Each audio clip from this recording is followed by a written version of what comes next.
Okay, thank you, future Eric and Todd.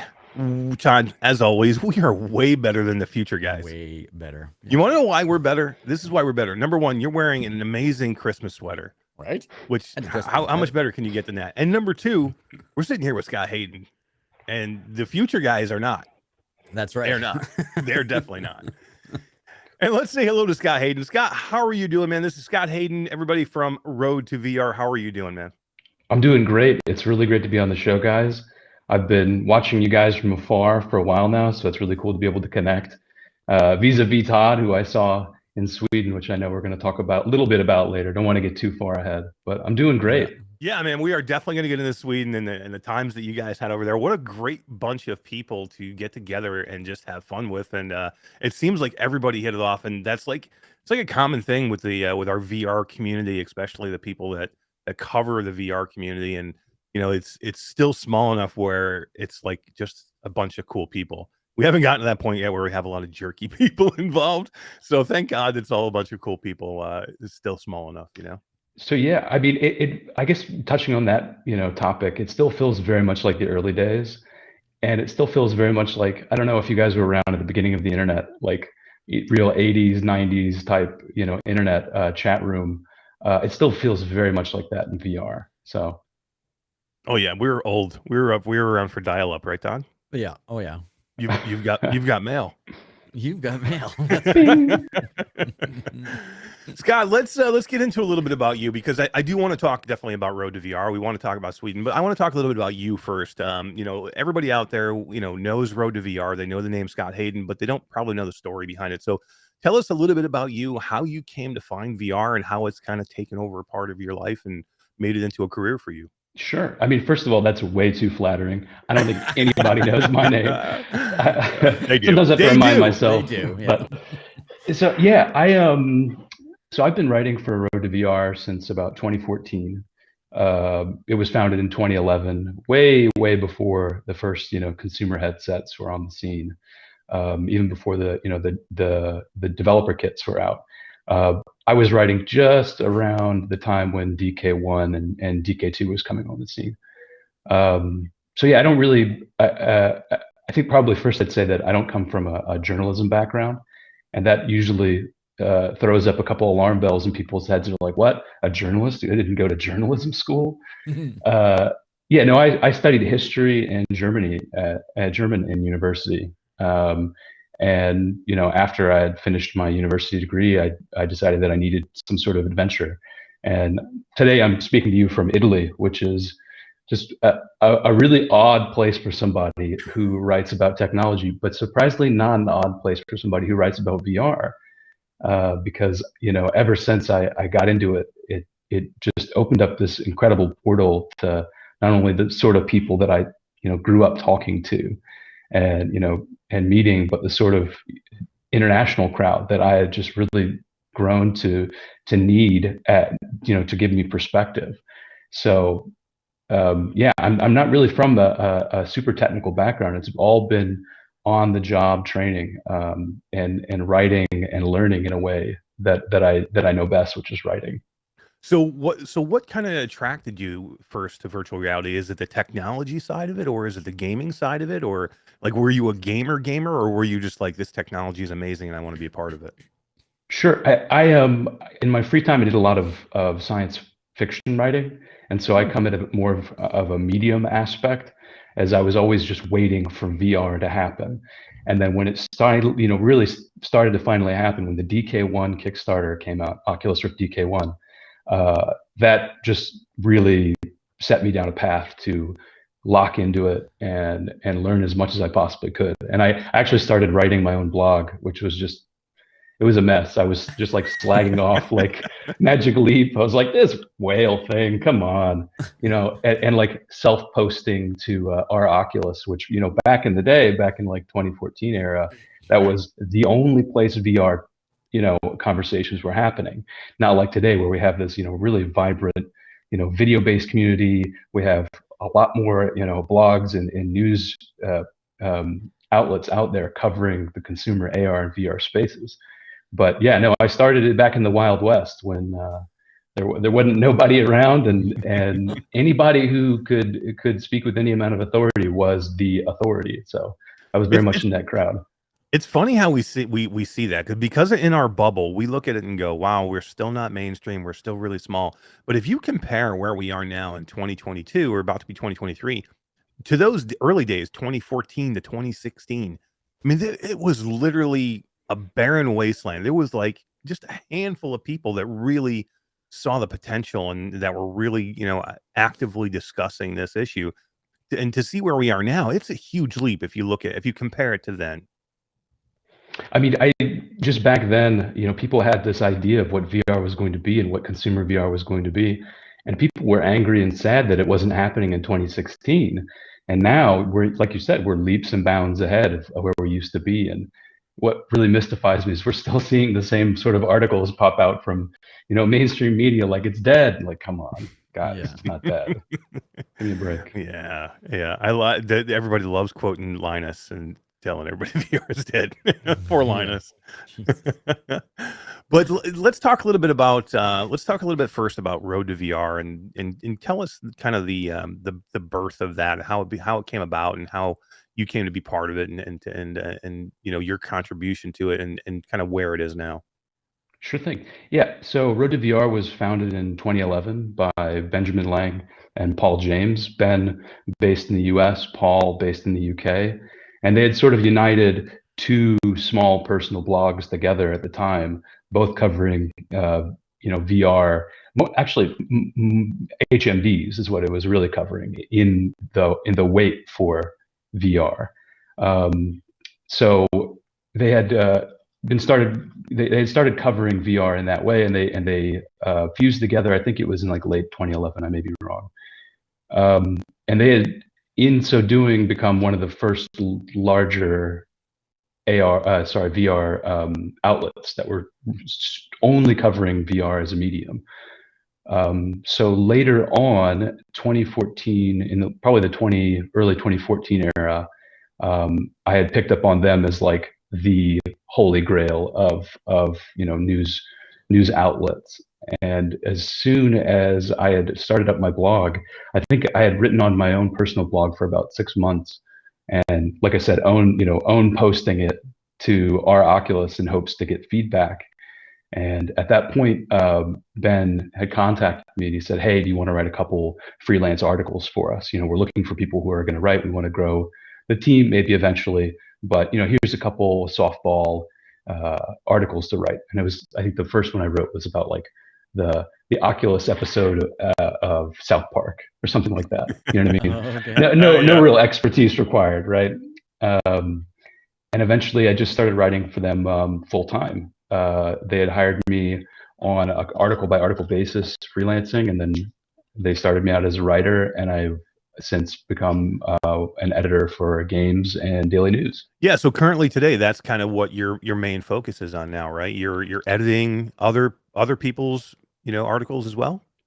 Yeah, we're still very much a lean team because, unfortunately, we, as an ad-supported, completely independent entity, we don't have the sort of cash to splash around on full-time hires.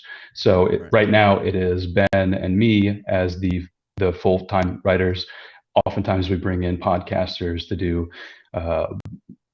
a written accompaniment to their video pieces, and we also will host introspective art pieces on games that came out. Like we did a whole series on Moss's art, and we had a couple of their developers come by. But as far as editing anything but my own, it's very off and on. Yeah. When we get freelancers, I'll do a bit of that work, but Boom, Todd, there's our opening. Podcasters, let's get in boom. there. Yeah, right. Road to VR, let's I was go. just thinking that. You guys heard it here first. Q2C VR Gamer and Road to VR, let's go. So you say you're lean. How lean are you? Like how many people are working at Road to VR on a full-time, part-time basis, and how many freelancers do you normally have? Right. So Ben and I are the only full-time writing staff right now. Paul James has moved back to doing technical support. That's the world he comes from. So he'll run, basically all of our back end and stuff like that. When it comes to hiring freelancers, you'd have to ask Ben that. I really can't. I can't think of the last one who we had on. But yeah, that's essentially the size that we are today. That's crazy. The way the website looks, the way the medium comes out, it looks like an enormous company. Like it doesn't look like a two-man machine. I would That's never have nice. guessed that. That's nice of you to say, Todd. That's super never nice. would have guessed that. Yeah, I mean, because I mean, I'll say it here. I mean, people like us, like myself, and like other podcasters or anybody else who who does anything in the VR industry. I rely on news services and sites to get my news from because I don't have time as a podcaster to do the background work that you guys do to go into stories. Now I'll research on my end and go to a couple of different sites when I want to talk about something so I have full knowledge of it, but I really rely on Road to VR, Upload. I mean, there's only a couple of places that I trust. VR Scout, sometimes, there's only a couple places that I really trust. So, I mean, it's such a big part of what, of the VR industry.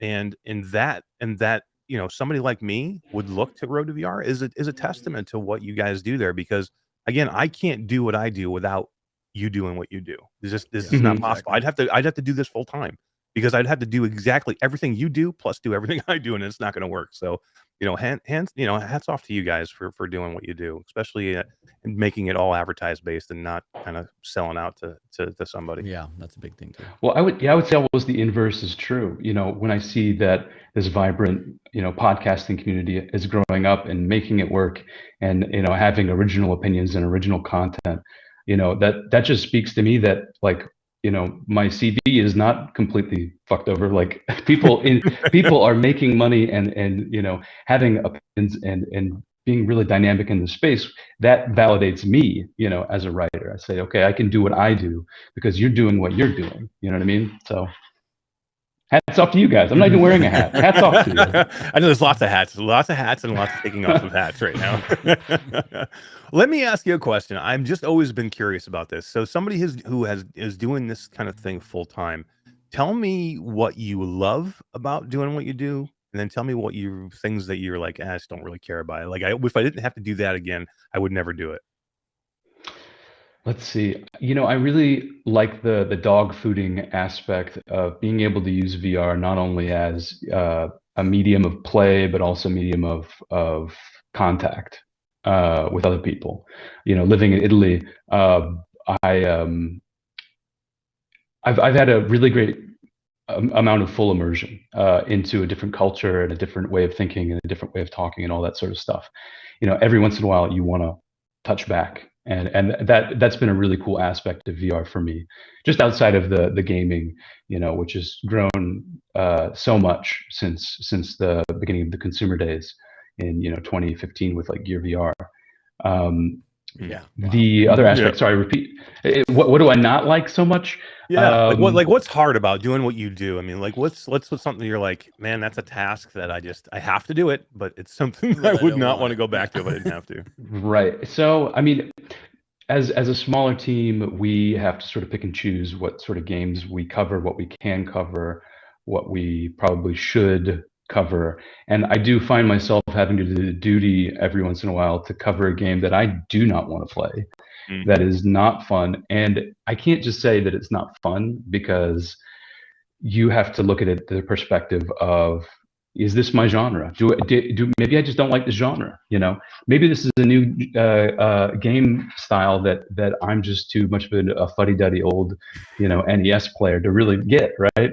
And then having to take it apart in a way that's not only respectful to the developer but also to the reader's time. I find that really laborious. I find that grating sometimes on my nerves, but it's also a labor of love. It's a part that I hate, but I love. I hate to love it and I love to hate it. I am so with you, and I just stopped doing it. I just stopped doing it. No, I got to the point where I'm like, I can't continue to say I love these games or I think these games are great when I just don't think they are anymore. So I stopped. Right. I was like, you know what? Do it all. Jesus. Yeah. Well, I mean, because you can only say so many times, Scott, and I'm sure you've thought this in your head. I'm sure there's somebody who likes this game, but it's just not me. Hmm. Well, I can only say that so many times. I mean, we're years into this now. I'm done. Like if I see a game and I'm like, this game is not appealing in any way whatsoever, I don't want to put caveats on it anymore. Like what you're doing, it is a labor. It's a labor to try and like pretend that, it's not even pretend. I mean, you do want to give due service to these games, but Right. man, Right. if I have to look at another cooking game, I'm gonna puke.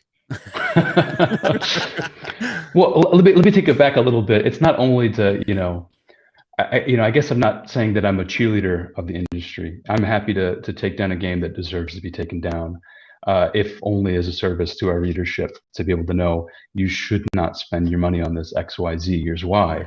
Right. It's also that that's the way we've always operated. We've never cut slack for games, and we'll get comments on articles saying like, how come you're not being nicer? Don't you want VR to grow? And it's like, I don't think VR is as delicate and as fragile as you think it is, and I think my opinions, probably aren't going to affect the bottom line anyway. So, read it for what it's worth. Yeah, You gotta I'm have with some you. integrity. I'm with you. You gotta be able to do that, right? You gotta be able to say, look, maybe this is a game for someone, but it is definitely not worth spending X amount of dollars on, or Right. whatever the case is. Yeah, no, and I hear that all the time too. People are say exactly what you just said was, "Don't you want VR to grow?" And to me, it's just like gardening. It's like pruning a rose bush. You sometimes have to cut away some of these things for other growth to happen. And if that means we need to cut out some of these bad games, or you need to be honest about what we're playing, even though it may hurt somebody who worked really hard on that game, you have to do it. Otherwise, we can't move forward. Hmm. I haven't thought about it that way. That's a really unique perspective. I just assume as finish it as fast as I can and just move on. That's it. It's like eating something you really don't like. Just swallow it, get it down. Plug your nose. Yeah. Exactly. Exactly. So let me ask you a quick question. So do you cover games and hardware? Do you have a preference to do one or the other? Are you like more of the tech side, or would you prefer cover a game? I am very much in a junior position when it comes to hardware review, because I just don't have the technical chops. Like I said, in university, I don't come from a technical background either. Ben typically is the one who'll go in and be like, okay, this display has XYZ artifacts. This lens pipeline is like, I can't even pull it out right now because he literally is the one who goes after that. I'm very much in the daily news grind, the VR games grind, and in some of the emerging hardware stuff, but not really as deep and as hard nails as Ben gets to. Yeah. I think that is a good transition for maybe you and Todd to get into a little bit of hardware, because you did check out some cool stuff when you guys were in Sweden at Resolution Games. And Todd, I'll kind of let you take this from here because I'm super jealous that I wasn't there. Yeah, Man. because you don't know anything about what we're talking about. I don't. Ooh. Had you ever been to Sweden before, or was this your first trip there? I had been there too far once. away, right? Yeah, well, no, I'm not terribly far away, but gosh, you go 30 kilometers here and you feel like you're almost in a different country anyway, because that's just the way Europe is. That's true. But yeah, it's only about like 3 hours flight by air travel. But I'd been there once when I was a kid, when I was still living in the U.S. I just flew over with my dad, but I don't have hardly any memory of it. So right. It was cool. It was my first time being in Europe, let alone in Sweden, and it was so much fun. We got to play and do so many cool things and meet so many neat people. What was your kind of feeling on the event as an entirety? Like the fact that we were brought there to do what we did. And have you Right. been to an event like that before? Yeah. Yeah, so I've been to at least one event in, I guess what you consider like kind of the same. It was at CCP's event. They have this yearly thing for EVE Online they do every year, and it was back when they were still pushing EVE Valkyrie. Oh, So wow. I think for around 3 years they hosted VR people there, and it's very similar in feel. It was a lot more people there. This was way more intimate. I think there were 11 of us, 11 journos / YouTubers. So not the same feel.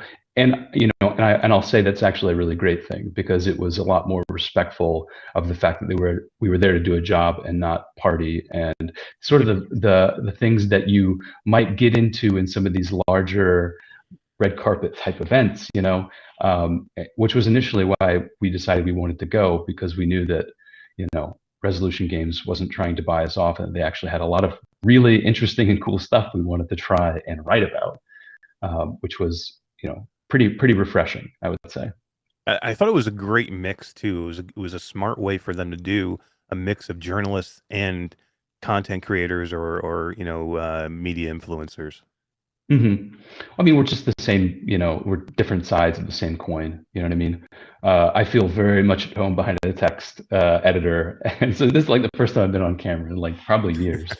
But Really? You're doing yeah, great, yeah. by the way. Oh, thank you. Thank you for that. But yeah, no, it was such a cool time, because we got to handle not only a lot of this, emerging equipment like Quest Pro and PSVR 2. I don't want to jump too far ahead. I'm getting the sense that I'm jumping too far. I'm going to let you take the reins there.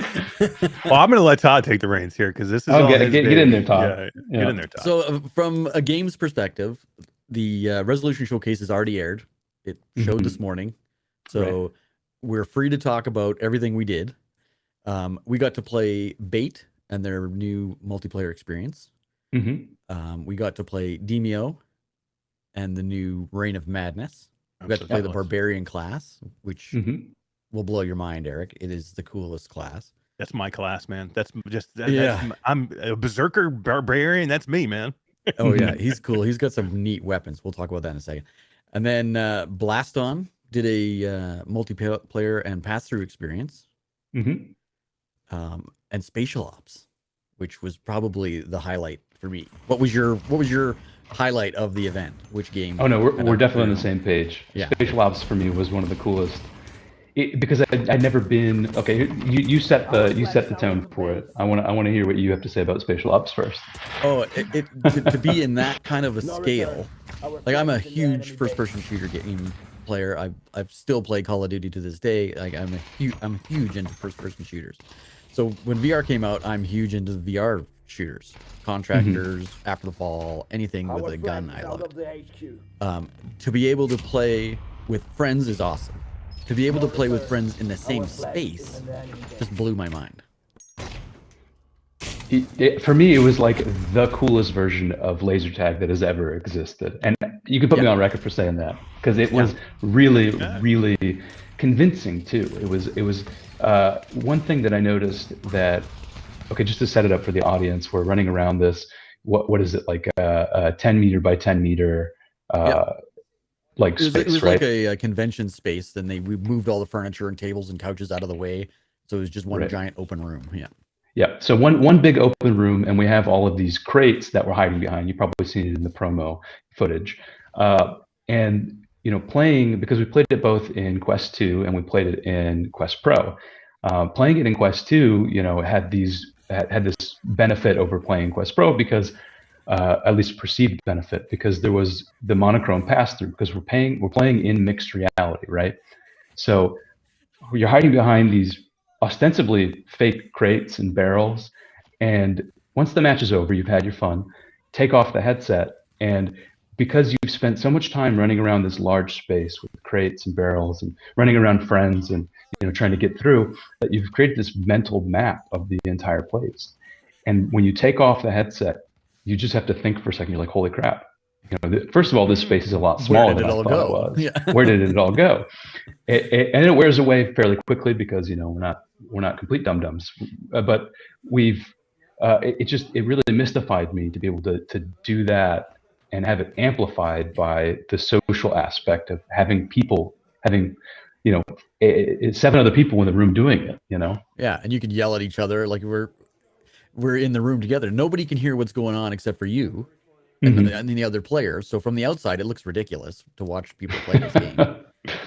I don't think I've ever looked cool playing VR games. And, that's probably true. I think it's super cool though when you start to blur the lines of like reality and what's reality and virtual reality. When you take that headset off and you get that moment of what what am I looking at here again? Is this, and it's, even though it doesn't last, you're right, it doesn't last. That Hmm. VR hangover that some people feel doesn't last, Right. but it's cool for a little bit.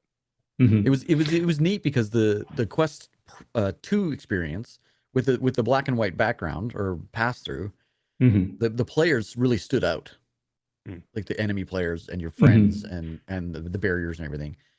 You could change the pass through to any color you wanted, so it didn't have to be gray. You can make it red, or they just put a filter over it, which kind of helped Hmm. as well. But when you went into the Quest 2, to even though it's a blurry color experience, the blurriness faded away because you're focused on the players and the barricades and the guns you're trying to pick up. And I Hmm. never really even noticed that it was blurry, right? It just seemed so natural. It was very Hmm. well done. Yeah, I mean, for the Quest Pro, I think that's the version you're talking about. Yeah.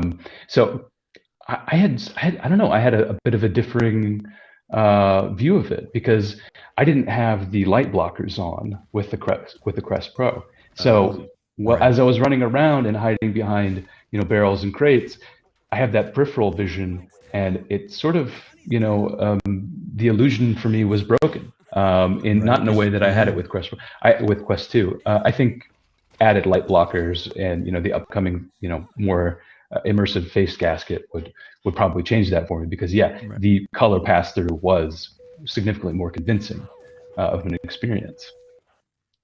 It makes me like really, really I'm just really looking forward to what this is going to be a year from now. Like Hmm. it's so early, right? And AR and, doing things in AR or what we call pass through, it's so early yet, but this is just a small glimpse of like what can be done and the experiences that we're going to be able to do now.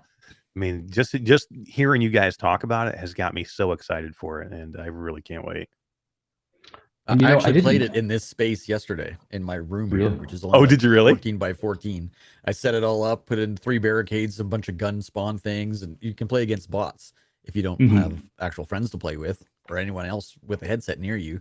You can just play against AI. But it's just neat to be able to see my studio, and I'm hiding behind a thing and shooting guys, and yeah, it was really Hmm. I think it's sort of from a meta perspective. If we zoom back a bit, it is a really interesting time to to have these sort of games that have a 4x4 local player, or online multiplayer game like this, because it's assuming that a lot of people are out there and a lot of them have enough space to be able to play something like this. um, I don't think I could say that a couple, I think it was maybe like 6 months ago when Space Pirate Trainer Arena came out, when it's just essentially a 1v1 version of what we played during Spatial Ops. So it's going to be interesting to see, what sort of essentially how it shapes up to be. Is it a experiment by Resolution Games? Is this the first yeah. foray into maybe an arcade deal? Because they said this is for consumers. It's not for Right. out of home use. They're really expecting people to at least be able to get a couple friends together with headsets, or you know uh, to have some sort of vibrant multiplayer community grow up around this. Yeah, it's going to be neat to see where they can take this. You're totally right. Hmm. And even like this game of it, for example, is only available through SideQuest. You can't get it on the Oculus store because you have to turn your Guardian off, and Oculus Right. Hmm. won't let you do that. So it's definitely a test. I think whether what's coming is anybody's guess, but it's and I think it's even free. Like I'd have to double check the I showcase, think but that I'm pretty they're sure it's free. I think that the early access is free, but they were very, we don't know what's happening, or where, Yeah, or we're not going to tell you what's happening or where it's going. But at least it's free for now. yeah, Get your fix for free, right? yeah, Yeah. exactly. So Demio, that was my next big enjoyment out of this event. I'm a huge Demio fan, and the Barbarian class was amazing. Did you get to Hmm. play it on all of the platforms that we had available? I played it on everything but Steam Deck, and I think I'm okay. I think I'm okay to Ooh, not play it on Steam Steam Deck. Deck. They had it on Steam Deck? Yeah, that was the They first had time it I on touched Steam the Deck. Steam Deck. So Wow. I definitely I played it on that. It was good actually. I Hmm. didn't even know that. Is it currently on Steam Deck, or just did they just putting it on Steam Deck? Is that what it is? It's I not in the think notes, that's so I don't know. I think that's a part of the showcase. Oh, I okay. The rollout. looking through my notes here. It wasn't on our little our fun little tour schedule, which I have by me. But yeah, no, that it will be off Because when the it's out embargo of alpha drops. stage or whatever, right? Like out Right. of, Nice. I yeah. probably should have read the press release that they sent me before the interview. Oh, who cares? Come on. You know, that would entail me doing some work, and I don't really want to do any work. So Well, yeah, Reign no, of I Madness. sorry, go ahead.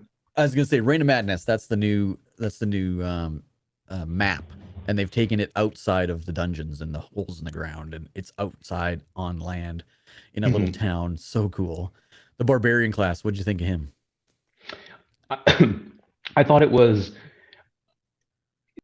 probably the last piece they need, because they have ranged characters, they have close combat like tank characters, and it's really interesting to see this maybe last character to be able to like grab things, grab people, and bring them towards them. So I thought it's a really cool, maybe last addition to the game. Again, we don't know whether this is going to be the last module that they bring out. It could be that they see a lot of engagement off of it, and that they want to press on with another saga, as they put it. But I think what they communicated to me was at least that they feel that this is now a full game in a way that it wasn't at launch. Right. Well, they've added, three new characters. Ton of stuff, right? Like, it's just crazy in 1 year. To me, this is one of the best games ever made for VR. Really, it's I'd have to think about it more, but I would probably put it in my top 10, maybe my top 5. It's that, especially now with all the content that there is now and all the characters, everything you can do for the price. They haven't charged a dime extra for any of these updates, and it is and the multiplayer is fantastic. You can now play it flat. I mean, if you think about what this game is and does, you can play it in AR in your Quest Pro. I mean, if you think about what this game does and for what it is, I mean, there's not many games out there that are really this good.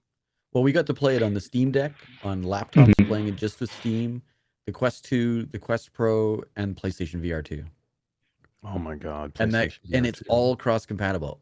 We could all play together if we wanted to. Crazy. I mean, it's just clear that Resolution, they're no dummies. They've taken all of the best notes from some of the failures of VR games past. I don't want to rag on CCP too much, you know what I mean? But Eve Valkyrie was one of the first multiplayer games, and they brought in cross-play multiplayer over way too late in the game. Right. And so they know, to create a vibrant multiplayer community that you can just pop in, pick up a game, and get out. There's a lot behind that, and so them being able to launch on all of those systems and make it work and have the layers of complexity not compound to the point that it breaks when they have these legitimately, large updates when they bring out these DLC packs. That's impressive. There's a lot going on with that. Now that you mention it, I didn't hear one of us say that there was a game crash or that it broke or that it Wow. Even there playing the early access version of that download content, it was perfect. Like we never had any hiccups or anything. That's really good. I think in terms of a VR game, because it is so much a board game, you're picking up pieces and you're putting them down, and everything else that happens isn't essentially a VR interaction. They can get away with a lot of stuff. They can put in a lot of really high quality textures. They can they're not stressing the CPU out to such a crazy amount because they have so many things going on outside of a dice throw and the movement of a piece. So there was one cool, we got to meet, I can't remember his name off the top of my head, but the guy that did all the music and audio, I can't remember his name, but he's super nice guy, super cool. His studio is just amazing. And I think, yeah. And, no, I was see it's on the tip of your tongue too. Linus, I think his name was. Oh, that might have been it. Yeah, that might have been it. But something really Swedish. He talked about spatial audio within Demio. So you can, if you're scrolled out like way far, you can't really hear what's going on. There's ambient noise and stuff in the background for everybody to listen to, but Mhm. if you zoom right into the table and like pass a like a torch or something, you'll actually hear that audio pass you, Oh wow. Mhm. which I had never experienced yet. So that's kind of neat. More little intricate details that you don't really think about, but you sure appreciate when you're playing it. And that, I think it really speaks to the fact that they have so many people working at that studio now. There's something like around 200 people working there. Yeah, They have, 210. yeah, the 210 people, with one guy who's just focused on audio and writing the scores for these things. The score of Demio is just magnificent. Yeah. Something that you can only get when you have literally that many brains working on it at the same time. Yeah, I mean, their studio has just come a long ways, and I'm super excited for the for the event that everybody had already just actually now has already seen, and I'm hoping that is something that we see more of, more of these game companies doing their own shows. I think it's as long as they have enough to show. That's the only thing. You don't want to you don't want to have a whole event and show 2 games. If you have enough content to show, I'm looking forward to more doing this, and I hope it went over well. I hope everybody enjoyed it. Mhm. Yeah, exactly. I think so. Scott, let's start to wrap this up a little bit. I want to throw some rapid fire questions at you for the end here. You ready? Yep, ready. Let's do it. All right. Tell us your most exciting moment in VR that has come in VR in 2022. What were you most excited about? The most excited. Here, I'll serve that up to you in a long and boring sentence. No. So I think I was really excited to see what Quest Pro was going to be, and also somewhat deflated by seeing it out in the wild. Not because it isn't a great headset with powerful guts on the inside and interesting MR capabilities, but because it sort of brought me back to the DK1, DK2 days in a way that I don't think that Meta really communicated is that's what we were supposed to feel. So I was excited to see it, a little deflated to see it come, but then excited again because it just means that we're getting the beginning of another a paradigm shift in this whole XR spectrum. Exactly right, and this may be part of this next question may be part of what you just said. But what was your biggest disappointment of 2022? Biggest disappointment, I think. So PC VR games have not really been a focus, unfortunately, because there's so much money in Quest. PSVR is on its way out, and so we haven't really seen the caliber and the quantity of games that I wish we could have seen this year, which is going to make our game of the year. We put on a game of the year every year at Road to VR. It's made it more difficult because there are a great select few games that have been really, really worth it. I'm not saying there aren't great games out there right now, but just the overall quantity of them has just been a little bit lower than I had expected. Completely agree with you. Yeah, we feel your pain on that. Yeah. All right, let me ask you this: what are you looking forward to the most in this coming year, 2023? Oh man, if we could get a Quest 3, if we get some interesting, or some of those, sadly it's Bradley patented, CAD drawings and stuff like that. Like that would really get me feeling pretty jazzy, because that would be a significant step for Meta. I hate to talk about Meta all the time. Bless Pico, bless him for being a part of the game right now. All their misgivings or whatever, right? But Meta is the people to beat, and if they keep pushing it forward, cool. That leads me to never talk about Apple until Apple put something 100% to paper, or we shouldn't even talk about Apple. Quest 3 could conceivably happen in 2013, so I'm excited for that. Yeah, it feels like we've been talking about Apple for 5 years. Like I just can't I can't even hear it anymore. I just can't. tired of it. Yeah. It's like we're always talking about Apple's around the corner, and then that corner never materializes. And it may not for 3 years, 4 years. It's Apple time and it's Apple philosophy. So what are you gonna do? Exactly. Yep, exactly. But when it does come, I'm sure it'll be amazing. It'll be fantastic, and everybody will buy tons of it. even though if it's no good. Yeah, just because Even if it's overpriced and no good.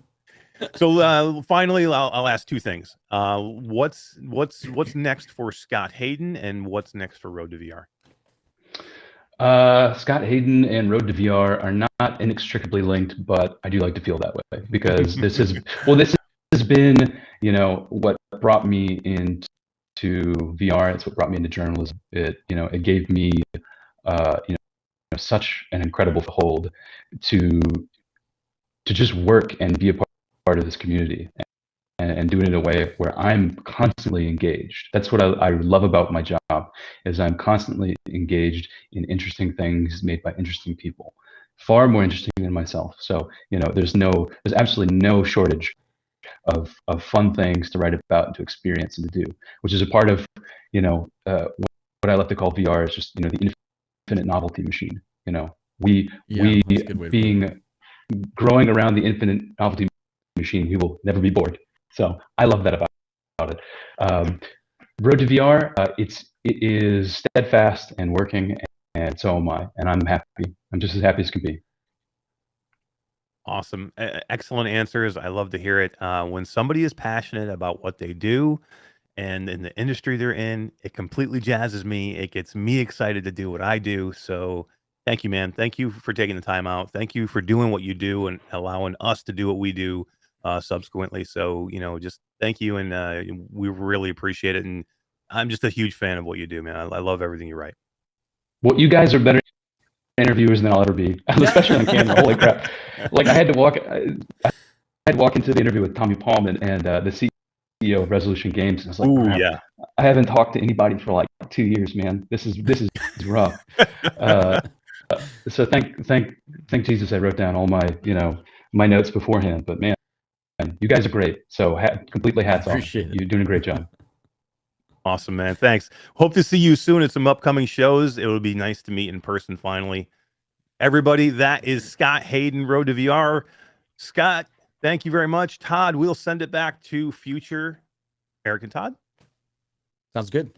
Let's go.